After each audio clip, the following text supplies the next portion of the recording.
Hey everybody, this is John for MTG Nexus coming at you with a quick deck overview. This one for Bant Retreat to Coralhelm. This is an older modern combo deck that hasn't popped up in some time. I think its heyday of the deck was when Modern Horizons 1 was printed. It was a combo deck that based around the card Knight of the Reliquary and its ability to sacrifice lands, as well as the enchantment Retreat to Coralhelm. Now, landfall, whenever a land enters your battlefield under control, you may tap or untap target creature or scry 1. What you ideally try to do is you get an active Knight of the Reliquary, you start sacrificing lands, using Retreat to Coralhelm to untap it. While you're doing this, you gain a bunch of life along, or not life, a bunch of mana along the way. And then eventually you try to use a copy of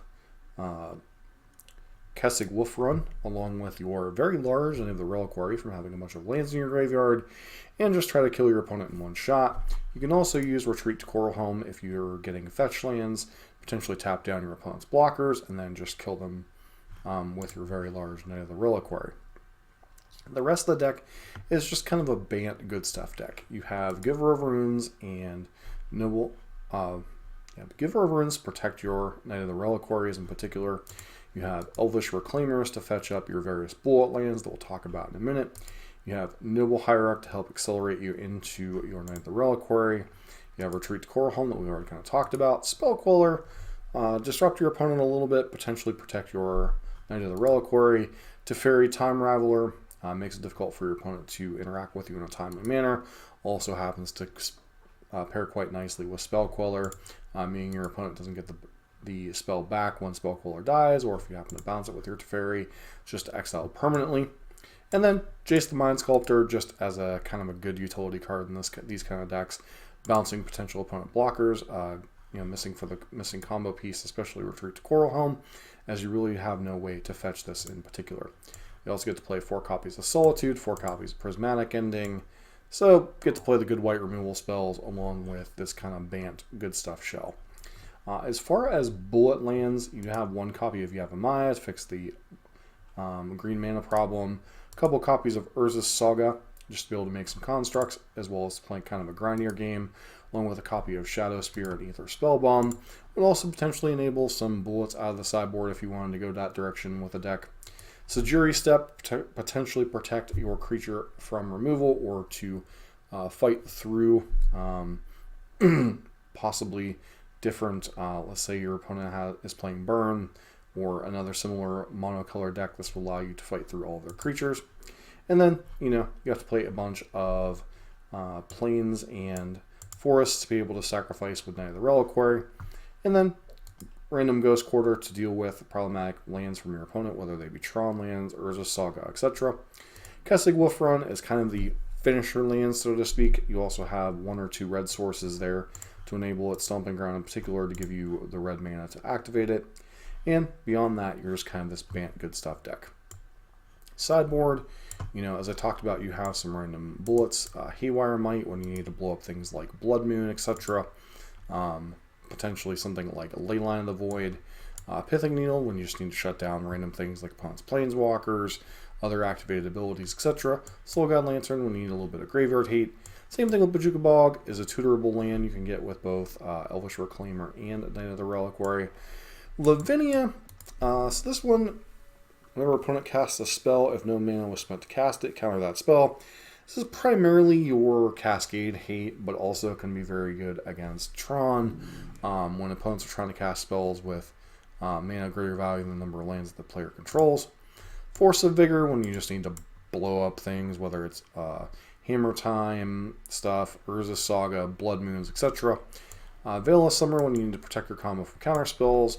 Flusterstorm when you need to disrupt your opponent's spells, win counter wars to resolve your key threat, or potentially protect things against decks like Burn and such, just having efficient counter spells. And then also fight over things like Creativity. And then Orvar the All-Form, this is primarily his Creativity hate against Archon of Cruelty. Now taking a look at an older version of the deck. Now this is from a modern league, I think late last year, September, October, somewhere in there. This was more the deck you would usually see out of these Retreat to Coralhelm decks rather than what we just saw. They would be this collected company, good stuff deck that would try to get off the foot early with Noble Hierarchs and Birds of Paradises, and then you just play a glut of powerful 3-drops. Things like Corsair Crewfix, I'll be playing lands off top, Skyclave Apparition as a removal spell, Spell Queller, just as we kind of talked about, protection from key spells, Tireless Tracker as a way to draw a bunch of cards when you're sacrificing lands with Knight of the Reliquary, Knight of Autumn is just a nice Swiss Army knife, Deputy Detention as this way to kind of deal with opponent's permanence, even if it's temporary, etc. Now, this deck also played Voice of Resurgence, which gives you some insulation against counter spells and such, as well as sweepers. And this deck also played utility land in the form of Gavany Township. So the main base in this one, a little bit even more stretched with the Gavany Township and Ghost Quarter, but notably not playing Urza's Saga. As far as the pros and cons of the two versions, kind of hard to say. But obviously creatures are not in their best place in the format, especially with all the Furies, Solitudes, etc. running around the format. The sideboard of this one, Ashiok Dream Render, primarily here against decks like Amulet Titan, also decent against decks like Tron. Slow Graveyard Hate against something like Living End, but does help serve that purpose.